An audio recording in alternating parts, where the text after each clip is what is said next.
নমস্কার বন্ধুরা, আবারও চলে এসেছি আমার চ্যানেলে। আজ তোমাদের দেখাবো আমার সারাটা দিন কেমনভাবে কাটে। তার আগে বলি, আমি প্রীতম দে, তোমরা দেখছো আনস্ক্রিপ্টেড লাইভ। চলো এবার ভিডিও শুরু করা যাক।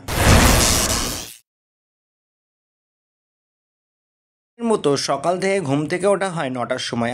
আমি আমার কলেজের জন্য বাড়ি থেকে অনেক দূরে রুম ভাড়া করে থাকি। সকালবেলা স্নান খাওয়া দাওয়া হয়ে গেলে প্রথমেই কাজ কলেজের জন্য রেডি হওয়া। নিত্য দিনের মতো কলেজের সাদা জামা আর টাইটা ভালোভাবে বেঁধে নিয়ে আমি চলে যাই কলেজের উদ্দেশ্যে। সাথে আই কার্ডটা নিতে একেবারেই ভোলা যায় না। আমি পড়াশোনা করি ব্যাচেলার অফ অপটোমেট্রি কোর্সে, যেটা George college of management and সায়েন্সে। তোমরা এক্ষুনি কলেজটা দেখতে পাবে। তারপর কোনো রকমের সাজুগুজু কমপ্লিট করে আমি বেরিয়ে পড়ি কলেজের উদ্দেশ্যে। যেহেতু আমি একটা প্রফেশনাল কোর্স নিয়ে পড়াশোনা করছি, তাই প্রপার একটা ড্রেস আপ আমাকে সবসময় মেনটেন করতে হয়।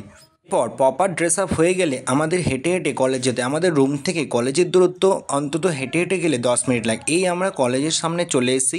কলেজের রাস্তাটা পার হতে হয় প্রথমে। এই কলেজটা George college of management and science, যেটা বজবজ ট্রাঙ্ক রোডের ওপর অবস্থিত, যেখানে বিবিএ, বিএইচএম, বি অপটোমেট্রি এরকম বিভিন্ন ব্যাচেলার কোর্স হয়। তোমরা চাইলে স্ক্রিনে দেওয়া নম্বরে যোগাযোগ করতে পারো। আজ কলেজে ঢুকেই দেখি কলেজে একটা এক্সিবিশন চলছে, যেটা নিউট্রিশন ডের ওপর চলছে, যেখানে বিভিন্ন রকম পোস্টার কলেজে লাগানো আছে। এখানে একটা পোস্টার কম্পিটিশন হবে বলে আমি শুনতে পাচ্ছিলাম।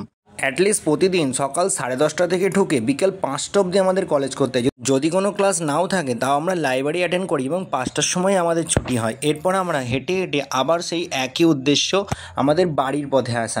বাড়ি মানেই তোমরা জানো আমাদের সেই ভাড়া করা রুম। তারপর সেখানে এসে একটু বিশ্রাম করা, তারপর রাতের জন্য আবার নিজেদেরকেই রান্না করতে হয়।